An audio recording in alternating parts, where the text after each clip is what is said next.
plus minus அப்படி மாறி மாறி வரும். So the sign minus called cofactors.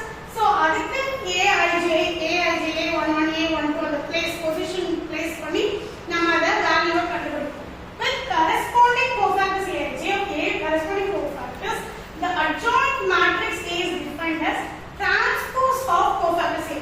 So இப்போ நம்ம first cofactor as usual procedure is first you need to find the cofactor, second you need to find the adjoint, that is transpose of a cofactor. Cofactor கண்டுபிடிச்சிட்டு அதுக்கு transpose கண்டுபிடிக்கணும். அந்த transpose பண்ணிட்டு it is defined by adjoint of A. So therefore adjoint of A is equal to நம்ம இப்ப sin minor எல்லாமே கண்டுபிடிச்சிட்டு the whole அத அப்படியே transpose பண்ணோம்னா அதுதான் வந்து நம்மளோட adjoint. So நம்ம இப்ப first ஒரு example பார்க்க போறோம். Find the adjoint of இது எல்லாமே 11th standard ஓட revision தான்.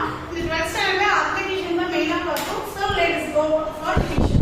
So adjoint of ஒரு 2/2 matrix. So 2 rows இருக்கு, 2 columns இருக்கு. So it is 2/2 matrix. இந்த matrixக்கு நம்ம இப்ப adjoint கண்டுபிடிக்க போறோம் as well as inverse கண்டுபிடிக்க போறோம். So adjoint எப்படி கண்டுபிடிக்கலாம்? So it is very easy method. Don't go for இதுக்கு அப்புறம் நீங்க 11th standardல adjoint க்கு தனியா steps இருக்கு. Step marksலாம் இருக்கு. But for 12th standardல don't go for ஒரு 2/2 க்குலாம் நீங்க அந்த step போடணும் அவசியம். 3/3 க்கு you should go for steps. And இதுக்கு வந்து ரொம்ப ஈஸி மெத்தட் நான் சொல்லி தரேன். சோ இங்க பாருங்க இதோட டயகனல்ஸ் அப்படியே மாத்திடுங்க. இப்போ எப்பவுமே கொடுத்த மேட்ரிக்ஸ்ல let a equal to இல்ல whatever the alphabet you want, let s is equal to let t is equal to அந்த மாதிரி போட்டு தான் நீங்க எழுதணும். let a is equal to 2 3 4 5. So இப்படி a ன்னு எடுத்த பிறகு after that adjoint of a is equal நிறைய பேர் அப்படியே equal to போட்டு எழுதிடுவீங்க. சோ இது a தான் இருக்கும். அடுத்ததுமே a கிடையாது. இது வந்து adjoint of a. So you need to replace that. So புரியுதா students? நான் சொல்றேன். So adjoint of a is equal to, so இப்போ வந்து நம்ம எப்படி மாத்துறோம்? Only the diagonals அப்படியே மாத்திடணும். 5 இங்க போயிடும், 2 diagonalsல symbol மாத்த கூடாது. அத அப்படியே சேஞ்ச் பண்ணிடணும். 5 இங்க போயிடும், 2 இங்க போயிடும். அது ரொம்ப ஈஸி மெயின் லைன்.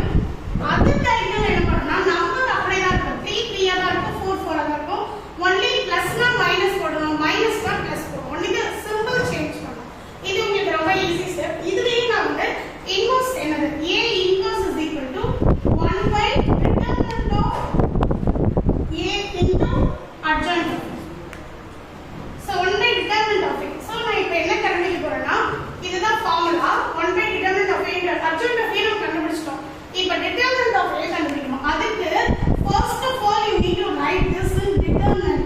நிறைய ஸ்டூடண்ட்ஸ் வந்து இது மேட்ரிக்ஸ்லயே எழுதி அதாவது determinant கண்டுபிடிக்கிறீங்க. that is very wrong. இந்த மாதிரி determinant of a போட்டா இந்த நம்பர்ஸும் determinantல தான் போடணும். So இத கண்டுபிடிச்சேன்னா 2 5 are 10 minus 4 3 are 12.